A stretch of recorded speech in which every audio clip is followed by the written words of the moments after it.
নমস্কার বন্ধুরা, আশা করি সবাই ভালো আছেন। আমিও ভালো আছি। এই দিনটা ছিল কার্তিক পূজার দিন। কার্তিক পূজার ব্লগ নিয়ে আপনাদের সামনে হাজির হলাম। আসলে পরপর এত প্রোগ্রাম হয়ে যায়, সেজন্য ব্লগগুলোও জমা পড়ে যায়। কার্তিক পূজার দিনে মা এক মাসিকে নিয়ে উপরে চলে গিয়েছিল পূজার কাজ করার জন্য। আর নিরামিষভাবে আমি এখানে ছোলার ডাল রান্না করেছিলাম, পাতাকপি রান্না করেছিলাম, সাথে পূজার পরে লুচি ডাল দিয়ে প্রসাদ হিসেবে যাতে সবাই খেতে পারে। এই যে অনেকেই আসে, অনেকেই আবার প্রসাদ দেওয়া হয়। আর আমি এইভাবে ছোলার ডালটা কাঠের জালেই রান্না করেছিলাম, যেহেতু অনেক ডাল ছিল সেই জন্য তাড়াতাড়ি যাতে হয়ে যায় কাঠের জালেই রান্না করেছিলাম। আর এই যে সন্ধ্যার সময় কার্তিক পূজা শুরু হয়ে গিয়েছে। এই পূজার সব গোছানো হয়ে গিয়েছে। আমি পরে এসে হালকা পাতলা একটু গুছিয়ে দিয়েছিলাম। পূজার সব কাজই মা আর মাসি মিলেই করেছিল। এই যে কার্তিক পূজা হলো 2 দিন হয়। সন্ধ্যার সময় পূজা শুরু হয় আর পরের দিনকে সকালবেলা ভোগ খিচুড়ি দেওয়া হয়।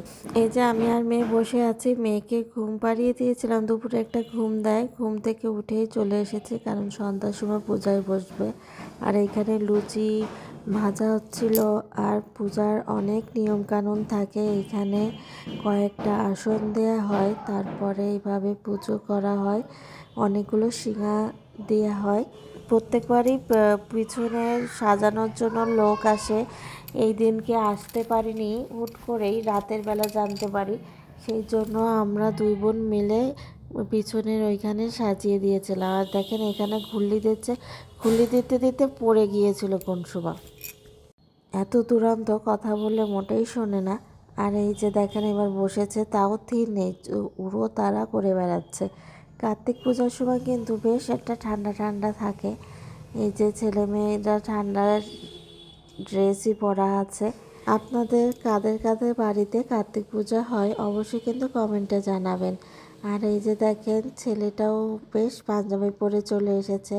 আর মেয়েটাকে একটু বলছি কথা বলতে, কি যে দুষ্টুমি করছে। এ দেখেন 2 ভাই বোনে খেলতে খেলতে আবার মারামারি বেঁধে গিয়েছে। এই মারামারি হচ্ছে, এই আবার দুইজনের খুব ভালোবাসা, মানে এক এক সময় এক এক রকম। এই গরম, এই বৃষ্টি, আবহাওয়ারও ঠিক নেই। আর এদের ভাই বোনের ভালোবাসার সম্পর্কেরও ঠিক নেই। এক এক সময় মাথা গরম হয়ে যাচ্ছে, এক এক সময় আবার খুব ভালোবাসা তাদের মধ্যে। আর এই যে বসে আছে, পূজা শুরু হয়ে গিয়েছে, আমরা সবাই বসেছিলাম। ছেলে মেয়ের জন্য কি আর বসে থাকা যায়? একবার ছাদে যাচ্ছে, একবার এখানে আসছে, মানে কি বলবো আর।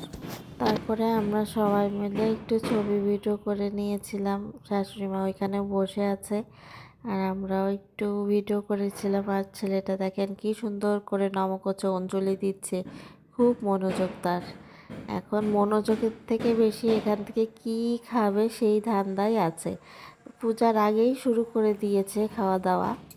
আর এই যে দেখতে পাচ্ছেন খুব সুন্দর করেই পূজা হয় আমাদের বাড়িতে। কার্তিক পূজার দিন পরের দিন ভোরবেলা সূর্য ওঠার আগে কিন্তু ধান বিক্রি হয়। ধান বিক্রির সময় অনেকের গরু হতে হয়।